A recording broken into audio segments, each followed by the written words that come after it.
speaker, or professionals, please send it in the chat. We will get to as many of your questions as we can during the demonstration. Should you have any technical difficulties during the event, rest assured that there will be a recording.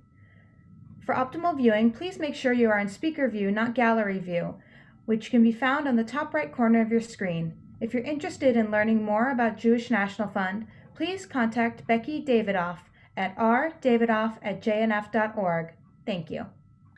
Welcome, and thank you all for joining us this evening at JNFuture's inaugural Chanukah cooking class. I'm your host, Hillary Marcus, coming to you from Denver, Colorado, where I sit on the board of JNFuture and I'm a proud Root Society member. We are so happy to be joined tonight by JNFuture Chicago board member, Adina Silberman. Adina will be teaching us how to cook sufganyot, also known as jelly-filled donuts, as well as latkes. I'm Sierra Stone, a member of the JNFuture Phoenix board. I'm so excited to be here with you tonight, representing the best Hanukkah food, latkes. Of course, we're making latkes. They are the staple of the Hanukkah table. Hey guys, I'm Spencer Greenfeder, and I'm the vice president of the board here in Fort Lauderdale, and a strong sufganyot fan. And I have a question for Sierra. Do you really think those sad little potato pancakes are the staple? No chance. Sufganyot are the true signature dish. For close to 1,000 years, Sephardic Jews have been eating similar treats. Sad little potato pancakes? Rude. I'm talking about fresh potatoes and onions picked from an Israeli farm. There is nothing more delicious than farm-to-table food. You can go to Halutza, a community in the Western Negev, right on the border with Gaza and Egypt, and stroll through the Jewish National Fund greenhouses. These greenhouses provide a sustainable income for locals and the very sustenance needed to live. Hold on. Just because Jewish National Fund's Sustainable Development Plan includes delicious fresh potatoes and onions doesn't make latkes the best. Sufganyot are not only the classic Hanukkah treat, but they're now also a modern foodie staple. We have Dunkin' Donuts all over the world. Boutique restaurants across northern Israel compete for the yummiest, most creative flavors. The JNF Tourist Center in Akko will show you all the small businesses in the north you can support. And when you're not enjoying yummy sufganyot, you can pick up great gifts too. All right, hold on, you two. My head is spinning like a dreidel. You know, I didn't know we were having this debate tonight, but I'm sure glad we are. Every Chanukah, I ask myself this very question. Which do I like better? Latkes or sufganyot? I say we settle this once and for all here tonight. Sierra, tell us why you love latkes. It's obvious. Latkes cover all the bases. Who doesn't love a salty fried potato? Looking to sweeten it up? Add some applesauce. Eating it earlier in the day? Add sour cream and chives. They're savory and heavenly, and they're made of vegetables, so they're basically healthy. Speaking of covering all the bases, JNF's Blueprint Negev campaign is a home run. JNF is building the South and improving the quality of life for all of its residents by building schools, medical centers, synagogues, resilience centers, playgrounds, and so much more. Sounds to me like Blueprint Negev is more diverse than your latke toppings. Hey now, keep it friendly. Well, why don't you go ahead, Spencer, and tell us why you love sufganyot. Well, I don't think that quality toppings make a quality treat. Sufganyot are diverse and delicious in their very nature. No need to put a bowl of something tasty on the side. Whether you go classic jelly filling or with powdery sugar coat or stuff it full of Nutella, sufganyot are flavorful and the perfect fix for any sweet tooth. And JNF is providing the perfect fix for those looking to escape the busy city even and enjoy the beauty of the North. While tourism is a huge part of the economy, there's also a little known tech bubble there. JNF is opening our second employment center in the North to help people find their dream job in the most awesome part of Israel. You know, you both make some really great points. I think I'm gonna need some firsthand experience before I can decide which I like better. Let's put it to a taste test and get on to the part where we cook and eat these delicious treats. We'll take a vote at the end of our program. I'd now like to introduce you to our chef for the evening, Adina Silberman. Adina lives in Chicago with her husband, Ricky, and one-year-old daughter, Manya. Though she is trained as a dentist, food has always been the way she best loves to make people smile. when she's not filling cavities or playing peekaboo with her daughter. She loves cooking and sharing her recipes with others. You can check out some of her cooking on Instagram at Home with Adina. Now, without further ado, take it away, Adina. Hi, everyone. I'm so happy you're all here joining me to make some of the classic Chanukah dishes. Those are sufganyot and latkes. So before we get started, I just want to let you know that the chat is open on the side, so feel free to ask any questions that you may have while I'm cooking, and someone will ask me those questions at the end, and I'll answer them as best as I can. But hopefully, as I'm going along, I'll answer your questions while I'm cooking. So the first thing that we're going to make tonight are sufganyot. And tonight's recipe for sufganyot is kind of like a sufganya hack, because it's really tedious to make a real sufganya dough. You need a lot of ingredients, you need a lot of time, and sometimes you just want that delicious Chanukah treat without having to go through all the steps of making that dough. So what I set up for you guys tonight is to use pizza dough. It's something you can buy in a grocery store. You just pop it out of your fridge and you're going to make delicious sufganyot. The only key to the sufganya dough, making it with pizza dough, is bringing it to room temperature. If you don't bring it to room temperature, the donuts will probably still be delicious because fried dough is delicious, but they may not be so airy and fluffy. So if you can take out the dough about 2 hours before you want to make the sufganyot, that would be ideal. But I understand you may not remember to do that, or you may have just gone to the grocery store and picked up the sufganyot or the pizza dough, and you want to make these donuts right now. What you can do is actually pop the dough into the microwave for 10 to 15 seconds, and that will bring it to room temperature just so that it rises and fluffs up in your oil. So before we get started with the dough, which is right over here, I want to let you know that I'm heating up about 2 inches of vegetable oil on my stove.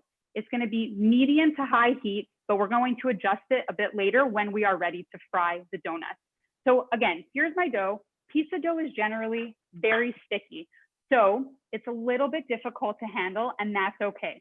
You can either flour your hands with a bit of flour, or you can use some vegetable oil or Pam. So I'm going to use Pam, and yes, I just got it all dirty, but I'll wash it later. And I'm going to just spray my hand a little with some Pam and make my hands a little bit more oily. And I have the dough right here on my baking paper. You can use a floured surface, whatever is easiest for you to work with. This is meant to be easy. And I'm going to have you use a straight edge knife. So you don't want to use a serrated knife. You want to use something that's smooth, because it will prevent any of those air bubbles that have created themselves in this dough from breaking down. If you're using a serrated knife, it's going to just break those air bubbles away, and basically the room temperature trick, it's gone out the window. So you're going to take your knife, this is a bench scraper, and you're going to cut your dough into equal 1-inch pieces. Now, like I said, my dough is pretty sticky, as you can see, but you're just going to split it into 1-inch pieces, and as best you can, you're going to kind of roll it into a ball. But these donuts are not about how they look, they're just about how they taste. So even if they look like stars or amoebas or something like that, it's fine. Okay, so I'm breaking up some dough here, as you can see, and kind of just rolling them into a ball, and you will definitely find that oiling your hands will help treat the dough, because otherwise it's really, really, really sticky. Okay, so here we are with 4 kind of donut hole, I don't know, poppin', Entenmann poppin', Timbits if you're from Canada. I'm from Canada originally, size donuts, and we're going to check on our oil. So to know if the oil is the right temperature, you want to kind of look at it, and it's going to have an almost shimmery look to it. The oil might be super shiny, and it has a bit of a wave to it too. You don't want it to be smoking, or else your donut will burn. And another way to test your temperature is obviously using a kitchen thermometer, but I don't have one, so it's fine if you just look at it. Or you can even throw in a little piece of dough to see how quickly it crisps up.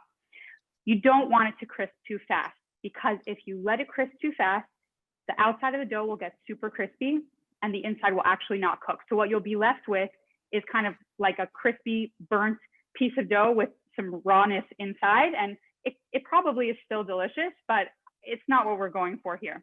So I have it on medium high heat. It looks like it's shimmery. I can't really show you it, but trust me, it looks shimmery. And I'm gonna take my dough and I'm just gonna gently drop it into the oil. And what we're looking for is that around the donut, the oil starts to sizzle a bit, but it's not making the donut turn brown immediately. And it's gonna take about 1 to 2 minutes per side for these donuts. Now, the thing that you have to watch out for is, again, browning too fast. So if that happens, you can adjust your temperature. That's kind of the nice thing about not lighting your own flame under this fire. And also that they're gonna start to flip over on their own. They're super buoyant. They're gonna start to puff up and they're gonna start to kind of like rotate back and forth. So you wanna make sure that only one side at the beginning is in the oil so that you can make sure that it gets evenly cooked on both sides. So while these donuts are frying, and my oil was not as hot as I would have liked it, so it's gonna take just a couple more extra minutes, and that's okay. We're going to make the cinnamon sugar topping. Okay, so for your cinnamon sugar topping, we're going to mix some sugar, and you have all your measurements in the instructions that were sent out, and some cinnamon together in a bowl. And we're gonna toss that together just lightly, and it should kind of resemble sand, and it shouldn't take more than 2 seconds. And in the instructions, actually, I specifically mentioned using a paper bag. I don't know about you, but I don't pack a lunch in a paper bag. So I don't really have a paper bag on me right now. I thought I did. So I'm gonna be using a bowl.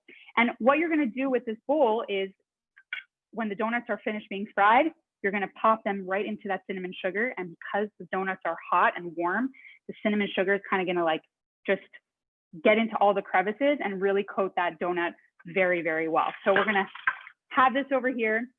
As you can see, I have a rack over here. If you don't have a rack, you can use a paper towel lined dish. It doesn't have to be anything fancy, but you want to try and put the donut somewhere that the oil can kind of drip off.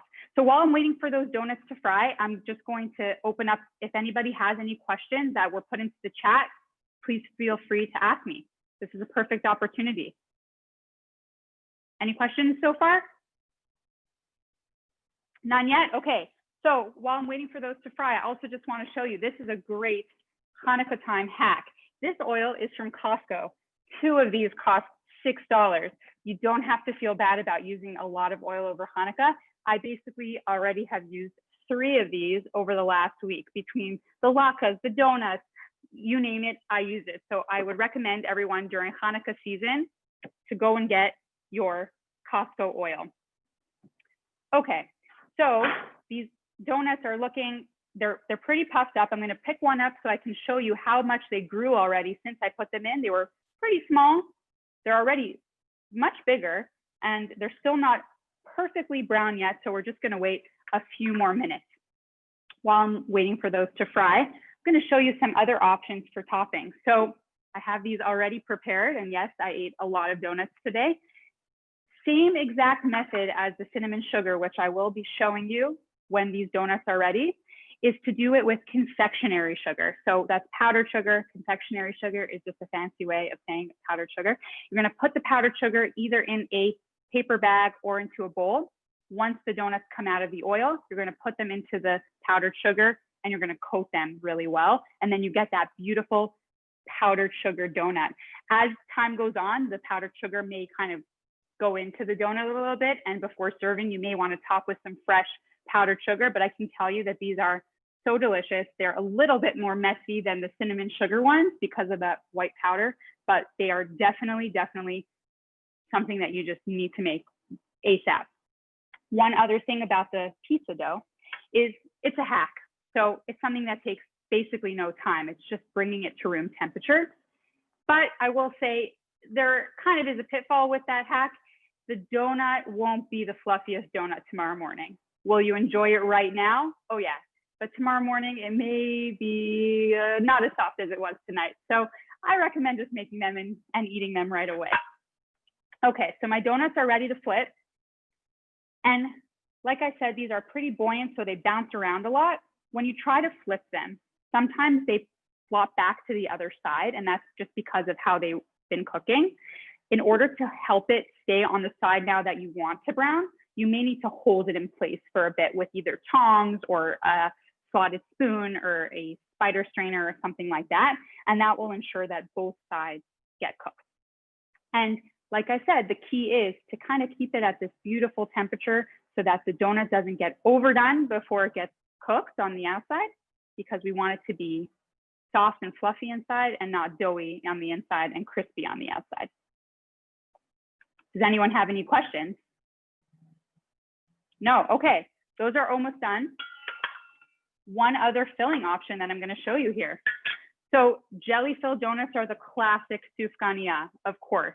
And if any of you have been in Israel recently, you know that the lines, maybe not this year, but the lines are around the block to get into these restaurants to pick up the most delicious artisanal donuts with shooters and you name it, they have the flavor. But jelly is a classic. So I don't have a syringe, and I'm sure I actually would have a syringe. I am a dentist, but I don't have a syringe. So what I'm going to show you is a way to fill a donut with jelly if you don't have a syringe. You're going to take a Ziploc bag. You're going to get your jelly. Seedless is great, but if you don't have seedless, you can also just use your Costco size jam.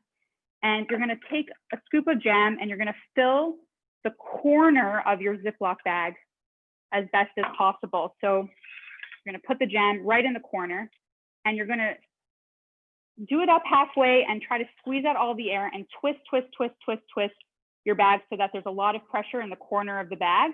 It will almost act like a syringe, but it won't be enough pressure to actually puncture the donut. So you're going to set that aside. You're going to take your donut, and for the jelly, it has to be cool, because if it's not cooled, your jelly's just it's going to leak out everywhere. You're going to take your donut and you're going to take either a knife or the back of a spoon, and you're going to actually puncture a hole into the donut. It went all the way through the knife, but you get what I'm saying. And these are the cooled ones. And you're going to take a knife or a scissor and cut the ends of your Ziploc bag. You're going to go back into that hole and you're going to just expel that jelly right into the donut. How good does that look? So good. Oh my God. I'm so excited. Okay, so these donuts are definitely ready to take out now. So I'll show you that beautiful color. I'm going to turn off my flame. Just shake off some oil to show you. So they're nice and golden brown. I'm going to let a little oil drip off. You don't want the oil to kind of make a nice oil, sugar, cinnamon mixture here, but we want it to be still hot so that it all sticks. You're going to place it in the bowl and you're going to toss it. You can pick some up and just mix it around, and you're going to place that on your rack or on your serving dish. Basically, whatever probably people are just going to be waiting in line for these and take them right off your rack, and you're not going to have enough to actually serve. So that's the goal. I'm going to take these all out and I'm just going to show you what the cinnamon sugar donuts look like so that you can appreciate how delicious they are and how simple and easy they are to make. Here you go. I'm going to bring one up here to the camera. Oh, you don't understand. The apartment smells amazing. And for anyone that's wondering how you get rid of the oil smell in your apartment, for donuts, you don't need to. It smells amazing. I know my neighbors are thanking me right now. For latkes, I'll give you a tip in just a sec. So here's my delicious tray of donuts. They're so good. I'm so excited. I have about like 12 here that I have to finish tonight because they're just going to be better tonight than they will be tomorrow. So there we go. Those are the donuts. Does anyone have any questions for me about the sufganyot while I switch over to our latke setup? Adina, we do have one question. Yes. I've heard these air fryers are very successful these days. They're on Black Friday. Can we use an air fryer to like be healthy? Absolutely not. You cannot use an air fryer. It is Chanukah. It is all about, this holiday is all about the oil. It's all about the delicious oil fried food. And although air fryers are a really good idea for the rest of the year, for these 8 days, just use the oil. That's my 2 cents. And if you don't want a donut and you want something less oily, have a chocolate chip cookie. I don't know. Donuts need to be fried. What do you all think? I think you all agree. Any more questions while I switch over here? I see some nodding heads. Any more questions? Just a lot of people drooling over those donuts. Okay, good. That's the hope. Okay, so just give me 1 second here to switch over my setup. And I know you're all super excited. I know you're wondering what all my tips and tricks are going to be for these latkes, and I guarantee you I'm gonna teach you things you never knew. Okay, so we got my Costco oil here. I'm just going to move this pot of oil here. Okay. Perfect. Okie doke. So before I move on, I would be remiss if I didn't mention one of my favorite projects that JNF is working on right now. It's in the Upper Galilee region. They are building a new culinary institute. It's amazing. How amazing can one organization be? I don't know. JNF just does it all. So for me, JNF is so special because they have a hand in every single thing that someone may be interested in. Personally, I love cooking, as you can tell. So I am so happy that JNF is building a culinary institute. If you're someone that's passionate about helping people with disabilities, JNF does something in that area as well. So that's just something to think about. If you're ever thinking, especially before the end of the fiscal year, of donating somewhere, JNF does it all. And there is definitely a project that will pique your interest. Okay, on to the latkes, because this is what you've all been waiting for. So we're gonna start with the most giant russet potatoes you could find. This is a russet potato. Those are the ones that you make baked potatoes with. And the reason that we use russet potatoes is because they have a lot more starch than other potatoes. So I want you to get russet potatoes. The second reason that we get the biggest russet potatoes possible is because it's much easier to peel a big potato. Why do you want to peel several small potatoes? I don't know. So you're going to get 2 giant russet potatoes. If they don't have, just get a couple that equal kind of the size of 2 giant russet potatoes. Whether you're using a box grater, which is this, or a food processor with the grating attachment, they both give the same results. They're both awesome. I find that with this recipe, it's just two potatoes and a little bit of onion. It's always good to get a little workout, especially now that gyms are closed again. So we're going to grate the potatoes and the onion, and I'm going to show you a little bit here. So I have a bowl here that I've already grated half an onion and basically 2 whole potatoes. I have a little bit of potato here left. I'm going to just show you that it's really easy to grate the potato. Just be careful that you also don't grate your fingers. Okay. So you're going to grate the potato in there. If you're wondering why the potatoes are different colors, is because yes, the potato does get a little bit brown when it's left out a bit, and these were prepared in advance, but that's okay. And when you're done grating your potatoes and your onions, or if you use the food processor, you're going to want to drain them a little bit. This is a huge area of controversy, to leave the water in or to take the water out. I say, let's go in between. We don't have to choose one side. So I like to drain it a little bit with my hands. So I'm going to have 2 bowls set up here, and I'm just going to kind of pick up the potatoes and let that water drip off a little bit. And I'm going to transfer it to a second bowl. And I don't want you to throw out that water because it's very important, and I'll get back to it in a few minutes. Okay, so we drain the potatoes, and yes, my hands will likely smell like onions for another 2 weeks. It's okay. It's all worth it, especially because it's Hanukkah. It's just a special time. Okay, so into that bowl of potatoes and onion, we're going to add 2 eggs. So I'm going to just grab those eggs from the fridge. Give me a sec here.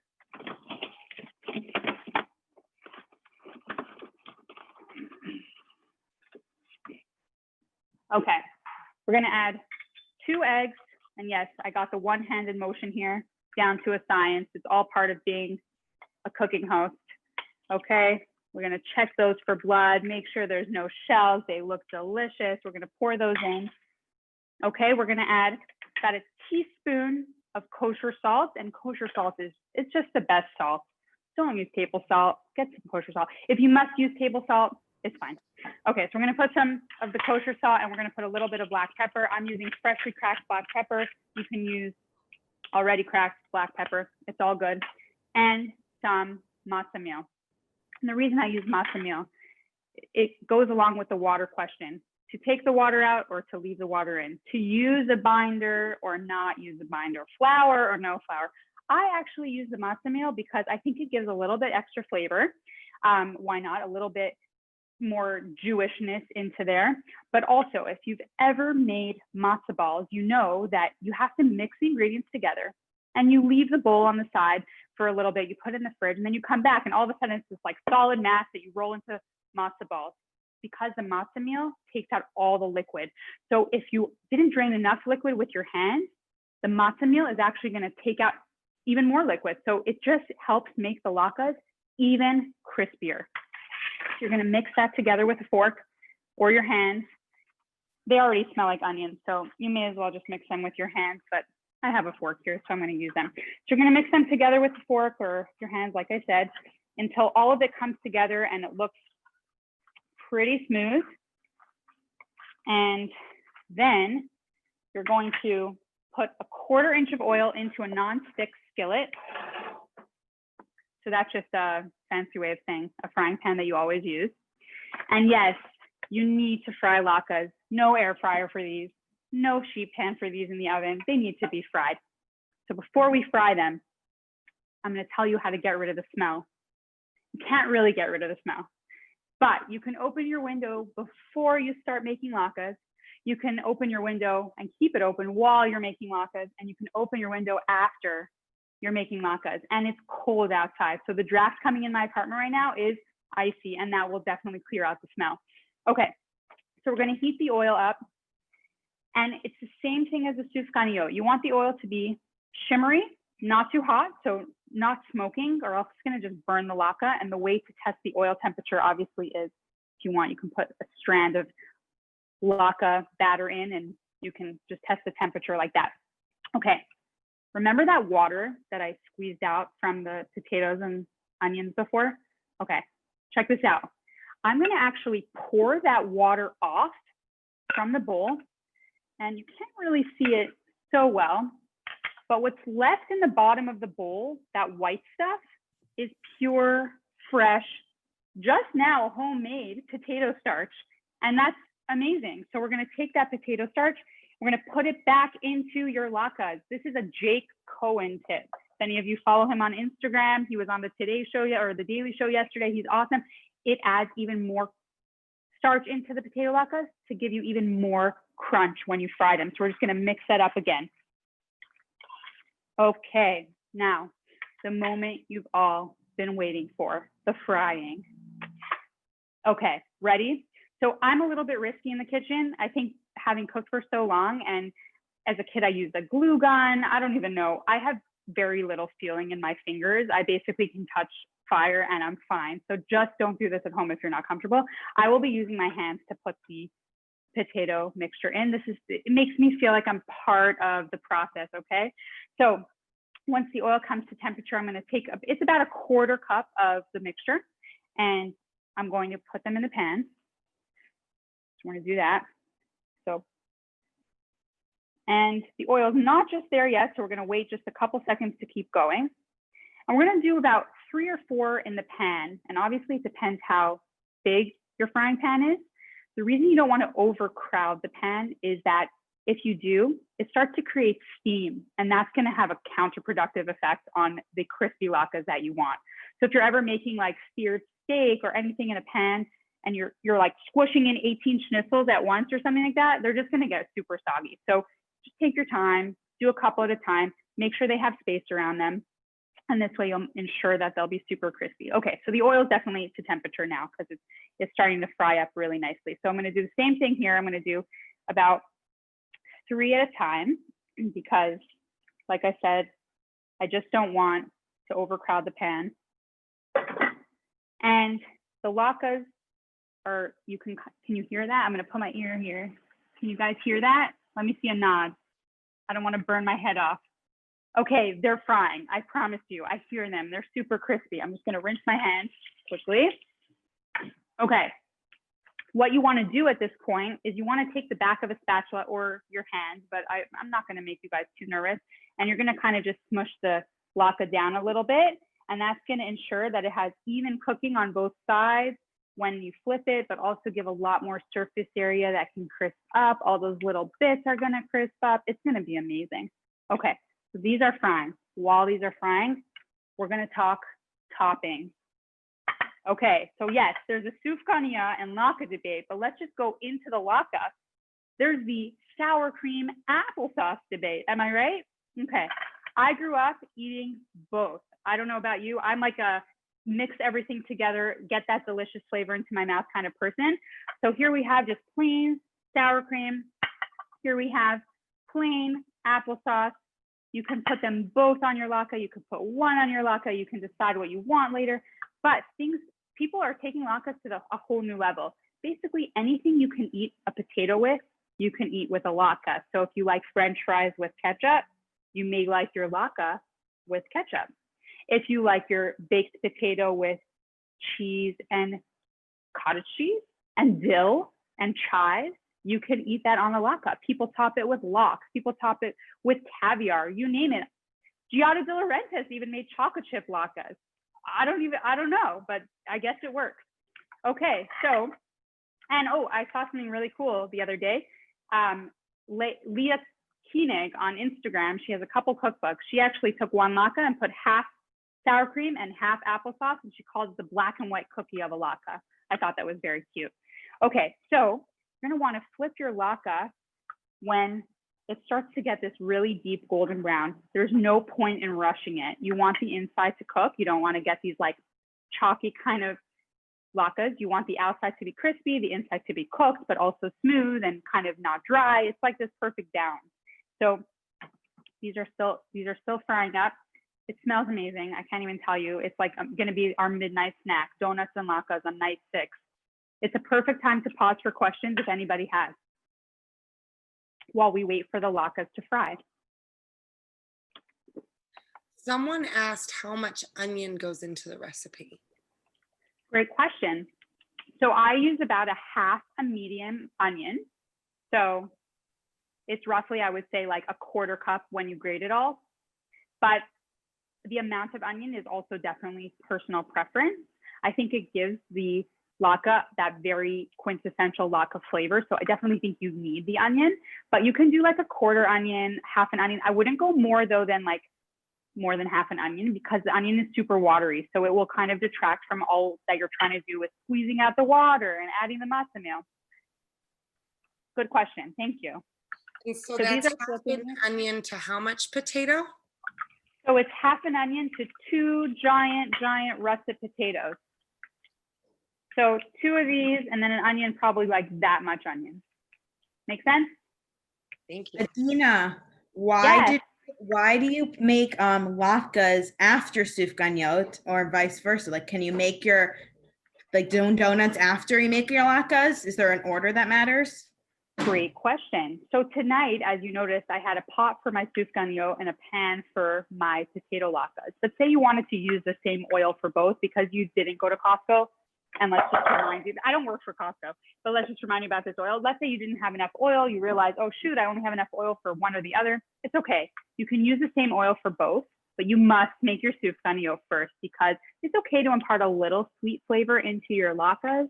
Not okay to put like an onion flavor into your sufganyot unless you're making like, I don't know, some sort of savory, like sweet onion sufganyot. But I would do sufganyot first, maybe then wait for the oil to cool before handling it, and then putting it into your frying pan to make your latkes. Great question. Any more questions? Okay, so the latkes are almost done frying, and as the same as the donuts, I have this rack here. You can also use a paper towel lined plate. Doesn't matter. It's just to get off some of that excess oil. And what you're going to do when you remove the latke is place it there. You can eat it right away. You then transfer it to your beautiful, serving platter with all your delicious toppings. Or if you are making them in advance and you want to keep them warm, say you have dinner plans or lunch plans in 2 hours, you can keep them on the wire rack in your oven at around 200 degrees until you eat, or on a foil pan or a baking sheet. You just don't want to cover it with foil or anything because that will make them super soggy. So keep them uncovered. Or if you are going to, prepare them today and you want to have them tomorrow, same thing. You'll want to reheat them in the oven, but not at such a low temperature. You can reheat them at about 350, maybe for 15, 20 minutes, uncovered. That's the key, because if you cover them, they're going to get super soggy. And I mean, it's fine. They're fine. But crispy latkes are better than soggy latkes. Okay, so these latkes are looking mighty good. I'm gonna put these on this rack, and then once they cool in just like 2 minutes, like I said, I don't really have feeling in my fingers. I'm gonna pick one up and show you all those straggly bits. I wish you can smell it in here. It really smells great. And to me, something about this recipe, there's not that much dirt in the oil. Sometimes people tend to get like a lot of pieces that fall off the flour, and the oil gets really brown and burnt. There's actually not really anything in here. It stays super clean.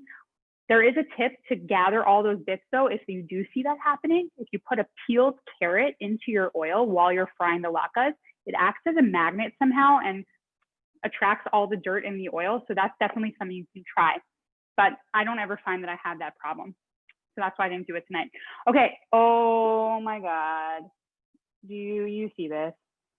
Everyone give me a thumbs up here. Yeah, I see the chats are coming. You don't understand. Like, do you see, like, look at these like spider edges. Like, oh God, it's so good. Do you want me to take a bite? Yes? Okay. Can you hear? You're gonna hear it in my headphone. You know when people hate when you eat on your headphones? I'm doing it right now, okay? I'm gonna say a bracha here. I know. Do you hear it? It's amazing. Okay. It's beyond. It's so good. Okay. So I'm so thankful that you all got to see all my tips and tricks for sufganyot and latkes. I hope there's still two more nights, right? 7 and 8 of Chanukah. There's still time to make these. You also don't need to only make these on Chanukah. I make these all year round. Like, they're just the best. Who doesn't like a fried potato? You know all the tricks, how to air out your apartment. It's just delicious. And in terms of the sufganyot, the same thing. You were just in Trader Joe's. You saw some pizza dough and you're like, do I want pizza? No, I actually want sufganyot. You can make them any time of year. So before we move on, and now that you've heard my whole spiel and saw these delicious dishes being made, and I'm just going to show you them again because, oh, look at that. So good. We're actually going to take a poll right now, right here, to see who takes the cake. Oh, there it is. It popped up. It's green on the top. Take a vote. Oh, it's coming in real time. It's coming in real time.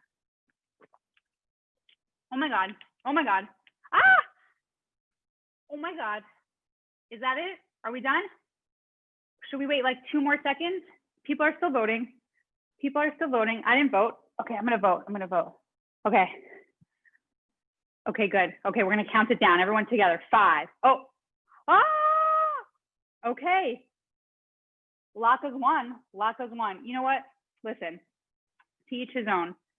I think I was a little more excited about making latkes tonight. Okay. But let's just be honest. There's nothing like it. There's nothing like the sufganyot. Whichever one you like, may it bring you joy for the rest of this Chanukah, for the entire winter season. I'm so happy that I was able to cook with you guys tonight. And before we move on, because it is Chanukah, and because I have this beautifully displayed menorah behind me, you're wondering why that's there. It's to remind us that it's Chanukah, but also because I'm about to light the sixth night of Chanukah with you. So if we can all join together, I'm just going to bring my menorah right here. We're going to all light together. Okay. Okay. Here we go.